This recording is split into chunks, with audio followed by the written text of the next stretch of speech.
I used to play the Halloween theme song, and it was important that it was Michael Myers because the mask itself was void of emotion. Has nothing to do with camaraderie, he is a stone-cold killer. And I would listen to that song over and over and over. That's when you know you better run. I wasn't in the mood to talk to anybody. I just wasn't in the mood. I didn't want to hear anything.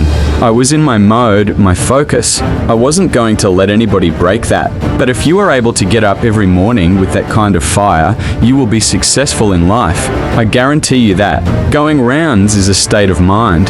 If you can go 4 rounds, you can go 6.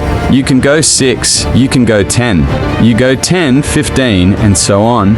In the state of mind, it's very difficult to believe that. If fighters back then can go 45 rounds, why can't we do it nowadays? The only state of mind, and I never played for money.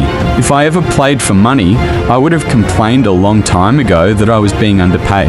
I would have accomplished everything that I could. How did you get your mindset into this alter ego to be comfortable being Black Mamba at practice or when I'm training or during games? I switched my mind to something else. I switched my mode into something else.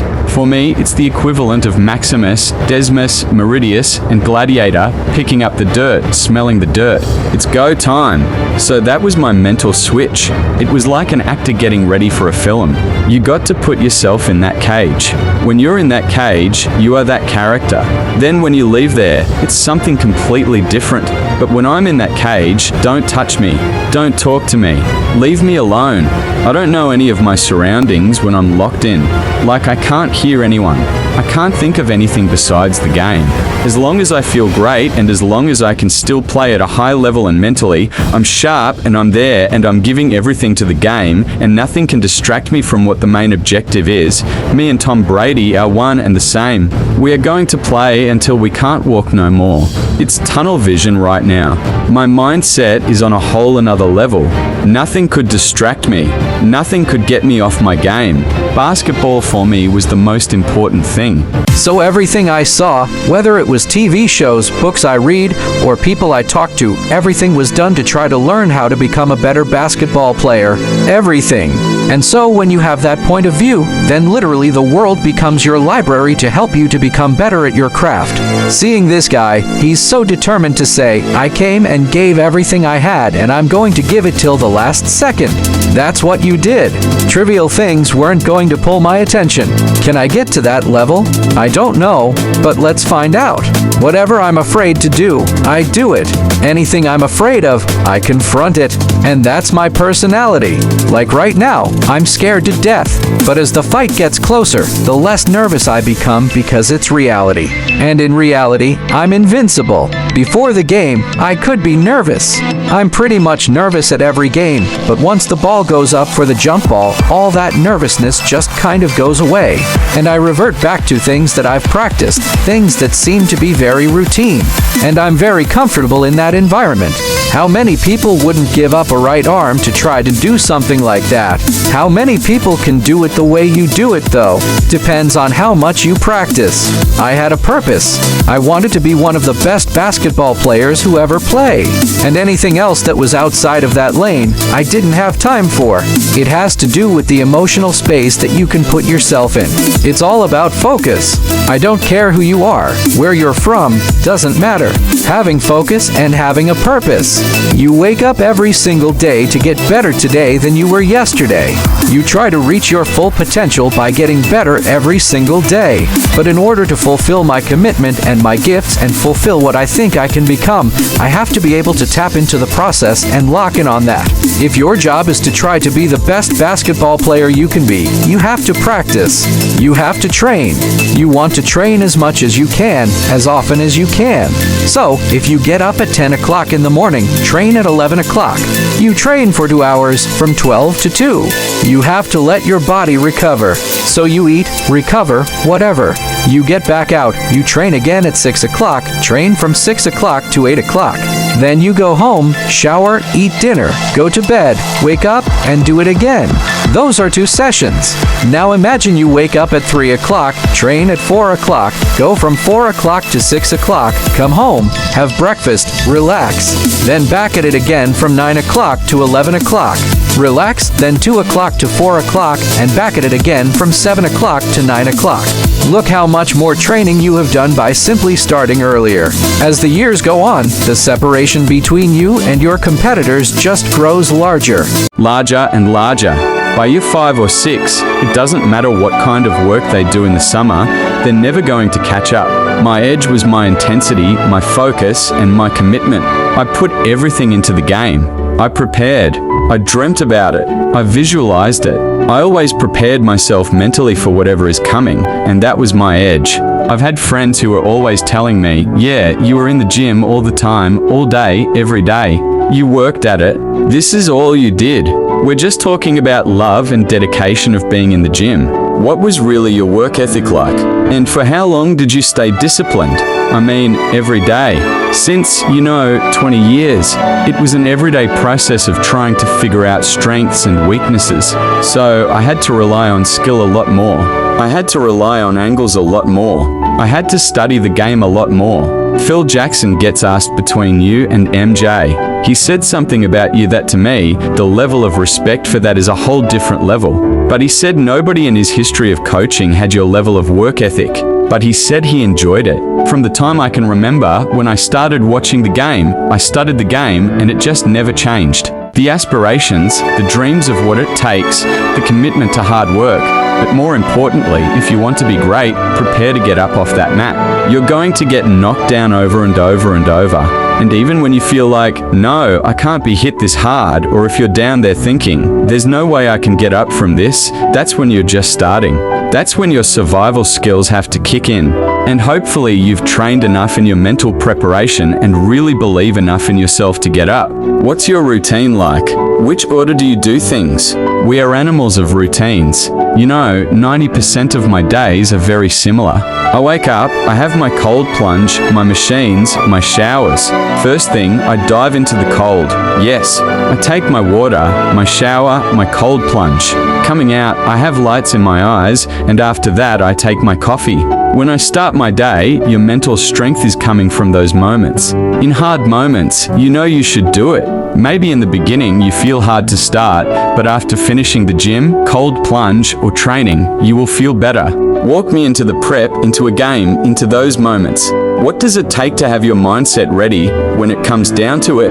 Believing in yourself, a lot of hard work, and a lot of visualization. And I know that kind of sounds very simple, but I think D.A. Vinci said, simplicity is the ultimate sophistication. I would try to practice those things over and over. Kobe and Jordan were my heroes.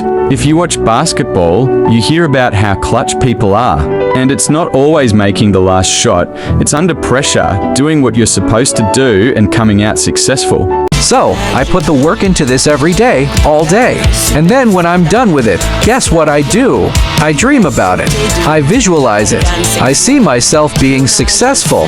I see myself hitting those shots with a little time on the clock. Then I'll do it again and say, hey, what if we're down 2? Then I'll do it again. What if we're down 3? It's a never-ending game. Anytime I was successful in those situations, I would always let people know it's through dedication, through your hard work, and through mental preparation and visualization. If you do those things, if you can see yourself being successful in your mind, then it will appear in the physical reality. If you're calm and collected when you get the opportunity, I always worked towards it. The NBA was my goal from the jump, every day, all day. But I didn't do it with words, I went to go seek the information. If I heard Michael Jordan got 1,000 shots up, if he's doing it, I want to be like that one day. I need to get 1,000 shots up. I look for any morsel of information that would help me in my journey. If I heard about how hard they worked, I wanted to do that same thing because it just made sense to me. If the pros are doing this, then this is what I am aspiring to do. You have those goals that you want to reach. At the end of the day, even Alexander said, I have met the enemy. It is I, and although that is one element of an enemy, that's great. We need that. Michael had it. Brady had it. Kobe had it. But there's a crazy psychological, you can call it psycho-competitor, that is constantly in the search of recruiting their next enemy. It's like life is boring if I don't have my next target. I'm almost bad for myself if I don't have the next target, the next enemy. And if I choose it the right way, then I'm able to bring out a side of me I've never seen before. Success is the only revenge. As you expand, they shrink into irrelevance. As you get louder, no one can hear them. You don't beat them, you cast a shadow so big no one can see them to begin with. And that's what it comes down to. Like, what are you willing to sacrifice at the end of the day? People don't understand the level of sacrifice it's going to take. There have been moments where I realized that I compete because I want to win. I love winning. I love being the best in the world. I've sat many times trying to find the balance of what I want within all this. If I was losing, I wouldn't be competing. I'm here to win. It is hard. It's hard when you're young to wake up in the off-season at 6 o'clock a.m. to go train and work out knowing that all your friends are sleeping in and eating pancakes. It's hard when you're on your way to practice weighed down with all your gear and it's 90 degrees out and all the other kids are at the pool or at the beach. No matter who you are, there are bumps and hits and bruises along the way. My advice is to prepare yourself because success and achievement come from overcoming adversity. When the rest of the world says no to you, you say yes to yourself. You say yes, I believe. You say yes, I can do it. You say yes, nothing can stop me. If you want to be a great player and you play every single day, 2 or 3 hours every single day over the course of a year, how much better are you getting? Most kids will play maybe an hour and a half, 2 days a week. It's not going to get it done. People are champions when they really see themselves with no limits, when they really see themselves great. When you see yourself there, you are much more willing to do the work. You are much more willing to break barriers that others don't break because they don't really see themselves breaking those barriers. This young guy, Djokovic, he's 19 years old and he plays Roger for the first time in a Grand Slam. He's nobody. When Novak Djokovic started, Rafa and Roger were winning everything. It's impossible to win a Grand Slam with those two guys. You can't beat them. They're way better than everyone. He was interviewed before the match and he said, "I'm going to beat this guy." The press went really bad against him.